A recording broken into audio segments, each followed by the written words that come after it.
So now, karibu to Alboa Cinema. Let's give me a second here.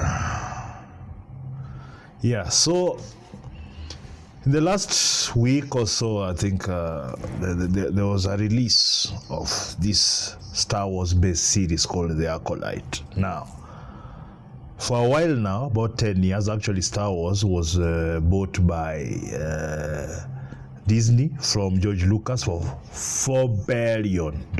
Now, in the 10 years that they've done movies, series, comic books, whatever, whatnot, animations, they have not made back the $4 billion, which would be strange considering that this is one of the most popular franchises to ever exist, period. Now, let's watch what the critical drinker, actually this is my favorite movie reviewer, let's hear what he has to say. I've watched 3 episodes. I personally didn't like them, but I wanted someone who's really in the law, at least understand it more than I do. Although I've watched the movies, I don't have the full understanding of, say, the series and all those other things. So, as it were, what I want for you guys to listen to, I'll be giving commentary, but to listen to what ideology can do to art, to profits, to business, and how people can actually destroy a brand through ideologies. Sawa. Okay.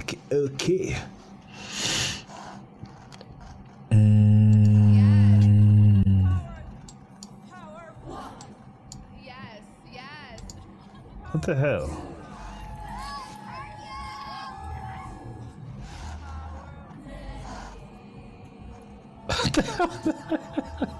What was that? The power of one, the power of two, the power of many.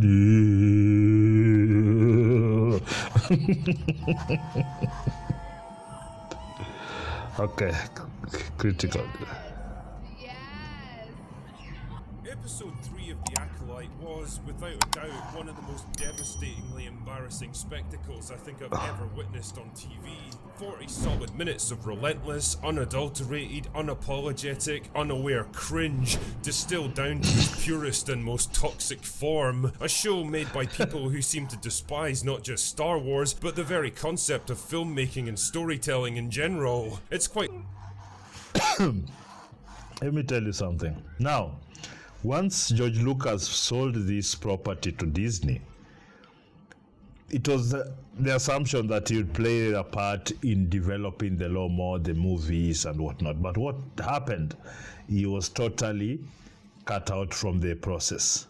What they did is hire new people, which is necessarily not a bad thing, but if you're going to reproduce somebody's original work, it always helps, especially when you're spending billions of dollars on it, to have him around to give direction. But no, the new people in there wanted it to be more female centric. First thing, women in general are not the biggest fans of action flicks. They are there, but they would not sustain such a franchise. Men are, though, big supporters of such franchises, sci-fi, action, whatnot. They are the ones that made this popular. So as it is right now, they are going back, picking the law that was there and destroying it. They're inserting the identity politics, which I think most of you are aware of. There's a lot of activism in the movies. And they've forgotten, not really forgotten, they've hired incompetent people who can't write good story. So you're hired because either you're black, you're gay, you're fat even. And such, so they're calling it the minorities coalition, where not the best people are there to tell the stories, but the most politically correct, which they've created there. And the warning I gave you guys from the beginning, watching what Gitosh did with Volume, trying to insert those things, you destroy your art. Believe me. So let's watch a $4 billion franchise. They've not made the $4 billion back in 10 years. Unaniambia nini ba? Literally anti-entertainment made by anti-geniuses, and I do believe it may have broken what's left of the Star Wars fandom forever. Anyway, there's an extra large bottle of toilet duck with my name on it, so let's get this over with as quickly as possible. The episode begins 16 years... Before it goes, I saw the Rotten Tomatoes score. I'm going to... Let me just search it right now. Because that was when fans want to show you dust, toner dust.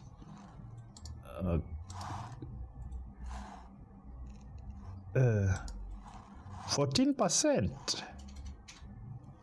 Yeah, I'm telling you. Oh my goodness.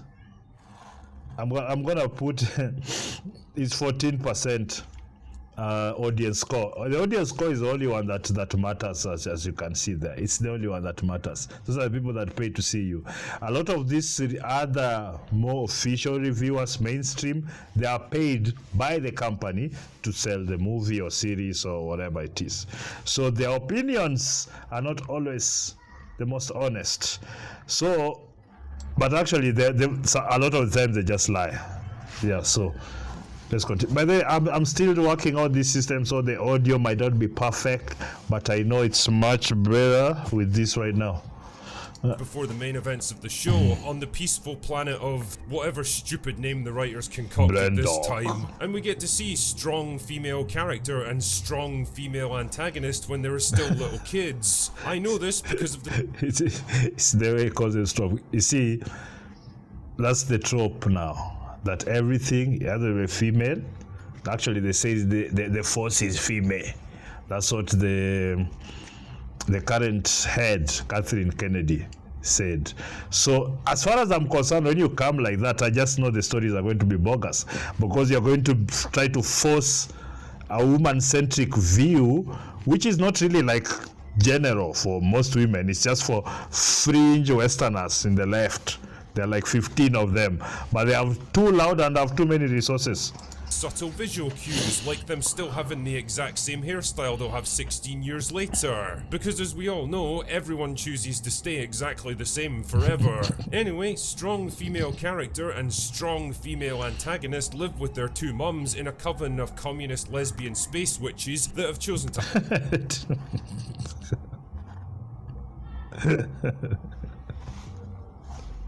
Lesbian communist space witches.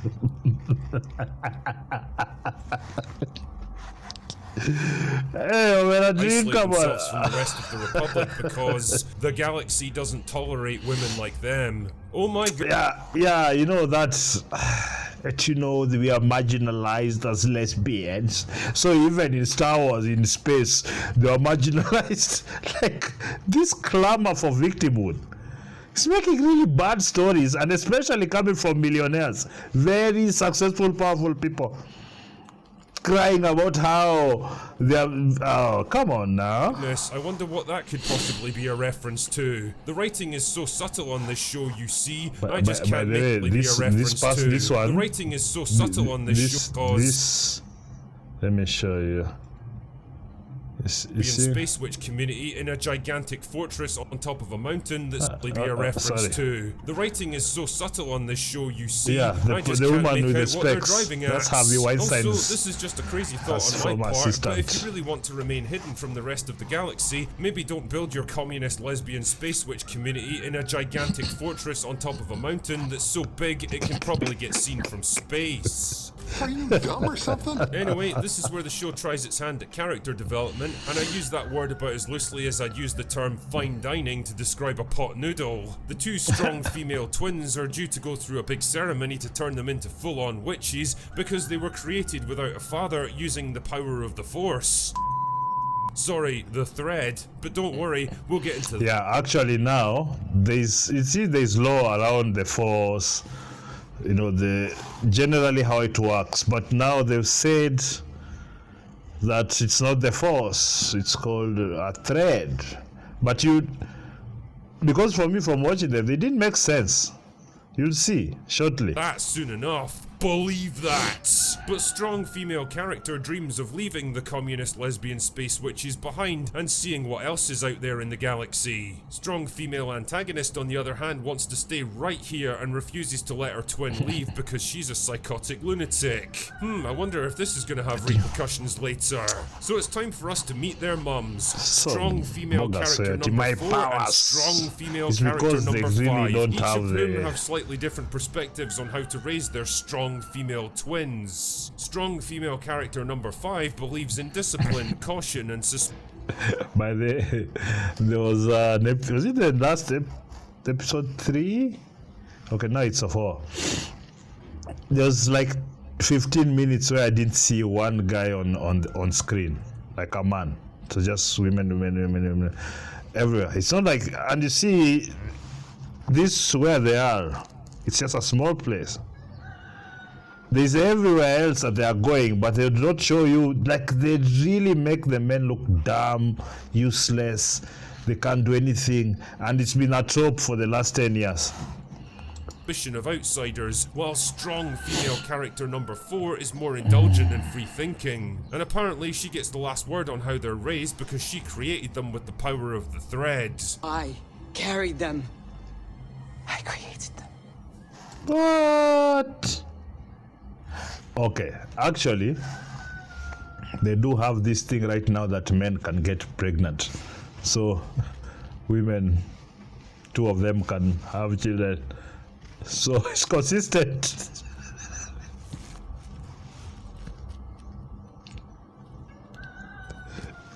Hey, it's the shamelessness and the audacity. Now, you might have thought that Anakin was the only example of immaculate conception in Star Wars, but you'd be wrong, you bigot, because it turns out that not 1 but 2 strong female characters got there like 100 years earlier. Why did... Yeah, everything they have to have done before men, they are better than men, everything. In fact, Anakin is not the only special one. There are these others, girls, black girls. I get time... But why can't you just write stories without having to pollute such a franchise and just write a different story about this kind of characters? Oh, you cannot write interesting stories, so you have to jump on a brand. Aba Homer, so Pole. Children and Star Trek Discovery vibes from all of this. Also, we might as well get this thread bullshit out of the way. So, like, you know how the Force has been one of the defining elements of Star Wars for almost 50 years, referenced in every single movie, game and TV show ever made? Well, it turns out we were all wrong, because according to the lesbian communist space witches, the real nature of it is a thread that binds all living things together. It's not a power that can be controlled or used as a weapon like those mean stinky Jedi do. Also, it's funny because literally seconds later, strong female... Yeah, that's the thing. She says that the Force cannot be used. Then immediately, in the same setup, that writer was... alikuwa amekula mushrooms mingi. In the same setup, she uses it. You see... Class 5 composition mistakes. Character number 4 actually does use the thread as a weapon. How embarrassing. And the more I think about that, the more it seems like a perfect metaphor for people just like this, claiming one thing and then doing the exact opposite without ever acknowledging their own hypocrisy. Jesus, imagine still being a Star Wars fan at this point and having to reconcile all these conflicting bullshit ideas in your heads. You can't. Yes. Anyway, Yes. it's time for one of the most cringe-inducing scenes Yes, in all of Queen. Star Wars, and that's really Gosh. said. That stuff is so cringe. I don't know. I understand it's new school, but you see, just because it's new doesn't mean it's cool.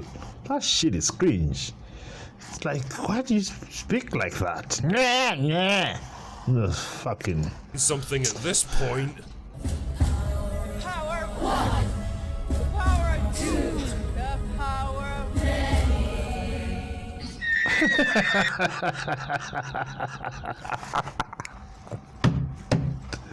Supreme cringe. There it is. I have to repeat it. Oh, this is what people are complaining about. Something at this point. Power of one. The power of two. The power of many. How many? How many? Tuanyi kitu.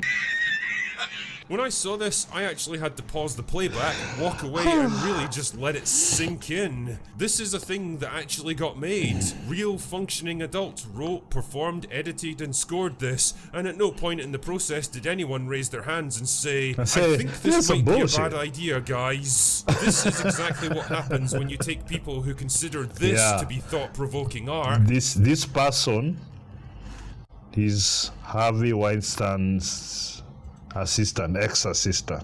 So when all those things are happening there, she was right there. But no, she's not behind bars. She's doing Star Wars. Destroying everything while being arrogant. Star Wars saved my life. I saw a video of her trying to sell the idea that she's a Star Wars fan. Cringe. And put them in charge. That was art, by the way. They put those two, those mamas. Choir from San Francisco Woke Community. It's horrible. But then look for that video. You'll realize they're calling anything art. Anything. Of a $200 million Star Wars show. Truly, George Lucas must be so proud of what they've accomplished with his baby. Anyway, luckily for us, the ceremony gets interrupted when the mean stinky Jedi show up to kidnap the strong female twins because they think they could be powerful in the Force. Yeah, also they're changing a lot of, say, the antagonists into protagonists and whatnot. So there's no real description of what evil is or what's horrible, what's bad. It depends on what they feel as a community of the wokists. Whatever they feel, that's what goes. Even if you feel like fentanyl, Coca-Cola too, because of freedom. Or something. You know, it's funny how there seems to be this real concerted effort by Disney to paint the Jedi in the worst possible light so that they can be replaced with something more modern. Anyway, strong female character number 5 doesn't appreciate this much and uses the thread as a weapon, even though it totally isn't a weapon according to them, to threaten token white guy with annihilation. Because really, who else out of this extremely diverse group of Jedi could she possibly choose as her victim? Anyway, eventually strong female Jedi is able to calm things down, and Squid Guy tries to win strong female character over to his side by handing her a lightsaber to play with. Are you dumb or something? Are you out of your fucking mind? She's a small child, and this is one of the deadliest weapons in the galaxy. Is this really how you want to attract someone to your cause? Like, what if she accidentally ignites it and cuts her own head off? Fucking mission failed right there, you dick. Anyway, so the Jedi's plan is to test the strong female twins to see if they've got force potential, so the communist lesbian space witches hatch the genius plan for them to intentionally fail the test so they'll be left alone. Yes. Wow, 4-dimensional quantum mega chess going on there, ladies. Well done. Unfortunately, it all goes wrong when strong female character gets found out in a matter of seconds and decides to just pass the test anyway. So strong female antagonist does the smart thing and locks her in her room and then sets her journal on fire in the middle of a stone hallway in a fortress that's made predominantly of stone. I mentioned the fact that by the way, this scene, this fire, this place is mostly stone, like on top of a mountain or something. It burns down like it's on its paper. It's on the previous episode there are guys in space with fire, like fire in space in a vacuum, like fire burning, boom, boom, boom, boom, boom, and somebody coming to this is the actual of filmmaking, making such infant mistakes of stone so often because the fire quickly spreads and then engulfs the entire fortress, because apparently in this universe stone is more combustible than a 1990s shell suit. Oh yeah, and the communist lesbian space witches all die from boredom or something. Then strong... Yeah, that's the thing. Everything come down, then you find all of them are dead. Didn't even make any sense. Female antagonist falls into a pit and strong female character gets rescued by Squid Game guy who agrees to take her to Coruscant and train her as a Jedi. But he was in Squid Game. Strong female antagonist actually survived and begins her revenge trip. Wow, who could have predicted that? But then he sounded like he didn't know, like he just learnt English, or he was learning in the process. So he didn't. Sometimes it felt like he was just reciting the lines. Hata Hollywood wanakuanga na hizo. It's just the actor is slightly more refined, so they'll sell it a bit better, but it looked bad. When we totally know that she's alive 16 years later. You know, reviewing... Yes, that's... I was wondering. They were doing a flashback of these people, and then they show us till like one of the kids is killed, but because we know now they were not, it didn't have any effect. Like, why are you showing me... Like, why didn't you do it better? Like, it's so weak. You know, just saying that we had these people, they were killed. Then this other one, the twins, one of them was like died. No, but actually didn't die. We know they didn't die. Because, anyway. This episode is kind of an exercise in futility at this point, because really, what is the point anymore in complaining about nonsensical and contradictory writing, the horrendous cinematography, the wooden acting, and the terrible dialogue? Those things are all par for the course in The Acolyte. You almost expect it now. The bigger problem now is that it's honestly difficult to feel much of anything for The Acolyte or Star Wars in general, because I think this show is proof, if you ever needed it, that this is just how things are going to be now. Star Wars isn't going to be saved by anyone, it's not going to go back to the way it was, and it's not going to improve in any meaningful way, because there's no one left with the will or the talent to do it. The Acolyte... There isn't that, but you see, this is the thing. New franchises will be created.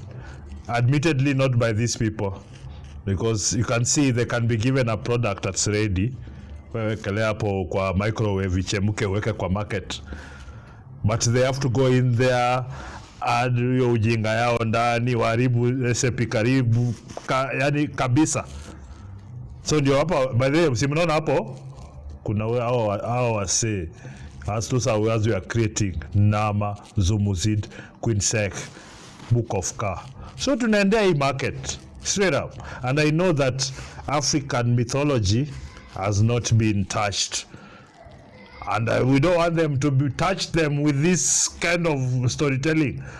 Taza kuambiwa your grandmother was transgender. Sema yes, the Africans they saw, they knew, they force their bullshit in your culture. Represents their ultimate vision for this franchise. It's the perfect distillation of everything Disney and the so-called creatives at Lucasfilm want to inject into George Lucas. By the way, if they did like Akijengetile, they'll make her a feminist, although she was not.